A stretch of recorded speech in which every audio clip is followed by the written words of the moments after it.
Hi weavers, welcome to my channel. ఎలా ఉన్నాను? నేనైతే సూపర్గా ఉన్నానండి. నేను కాశీ వెళ్ళిన ప్రయాణంలో నైమిషారణ్యం అనే ప్లేస్కి వెళ్ళాను. అక్కడ చుట్టుపక్కల చాలా టెంపుల్స్ ఉన్నాయి. ప్రజెంట్ మీరు చూస్తుందంటే రుద్రగొండం.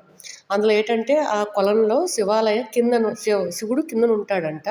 అందులోని ఆ కొలంలోని ఇప్పుడు మేము తీసుకెళ్ళిన ఫ్రూట్స్ కానీ పాలు కానీ అందులో వేసామనుకోండి, దేవుడికి ఎంచి కావాల్సినవన్నీ కింద నుంచి తీసుకుంటారంట.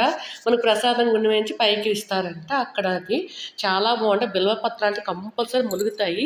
కొందరు పళ్ళు ములుగుతాయి, పాలు అన్నీ ఆల్మోస్ట్ అన్నీ కిందకి వెళ్తాయి. మాకు చాలా హ్యాపీగా అనిపించింది. ఆ కొలనైతే ఇంకా బాగుంది.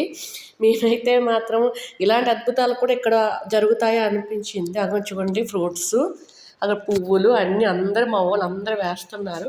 వాటర్ కూడా మేము చల్లుకున్నాం. కొందరు పువ్వులు ఆ పళ్ళు కిందకి వెళ్ళాయి, కొందరు ఏంటంటే పైకి తేలిపోయిన వాటిని ఏంటంటే తీసుకున్నారు ప్రసాదంగా.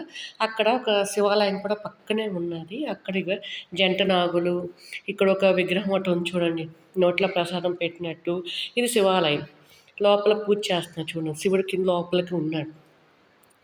ఎంత బాగుందో చూడండి. అక్కడ అందరికీ అతను ప్రసాదాలు ఇస్తున్నారు. మాకే చాలా హ్యాపీగా అనిపించింది. ఆ చుట్టుపక్కల ఇది అక్కడున్న మరొక ప్లేస్, దాన్ని చార్ధామ్ అంటారు.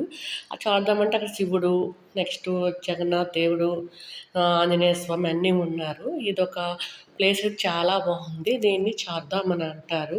లోపలికి వెళ్ళి స్టార్టింగ్ శివుడు కనిపిస్తాడు, తర్వాత జగన్నాథ స్వామి కనిపిస్తాడు. ఇంకా చాలా దేవుళ్ళకైతే ఉన్నాయి. నాకైతే చాలా చాలా హ్యాపీగా అనిపించింది. అంత బాగుందంటే అంత బాగా అనిపించింది.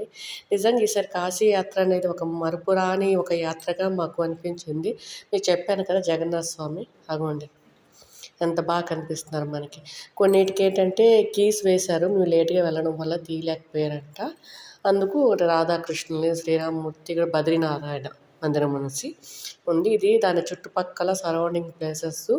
అక్కడ ఆంజనేయ స్వామి కూడా ఉన్నారు ఆ పైన. ఇది ఒక ఫౌంటైన్ లాగా ఉంది ఇక్కడ, దాంట్లో వాటర్ వేస్తే వస్తుంది కదా, అట్లా అనిపిస్తుంది. ఇది చుట్టుపక్కల ఏంటంటే మామిడి చెట్లు, నెక్స్ట్ కొబ్బరి చెట్లు, కొన్ని ఆంజనేయ స్వామికి ఎదురుగా కనిపిస్తున్నారు. ఎంత బాగుందంటే అంత బాగుంది. మేమైతే జై శ్రీరామ్, జై శ్రీరామ్, జై శ్రీరామ్ అనుకుని వెళ్ళాము. ఇదంతా చుట్టుపక్కల ఏరియా. అప్పటికే ఈవినింగ్ అంటే 7 అయిపోయింది. 7 అయిపోయినా కూడా అక్కడ కొంచెం లైటింగ్ లాగా ఉంది. అంటే ఇది వేసవి కాలం కాబట్టి అలా అనిపించింది. కానీ నైమిషారణ్యంలో మాకు చల్లగా ఉంది ఫ్రెండ్స్. Bye friends.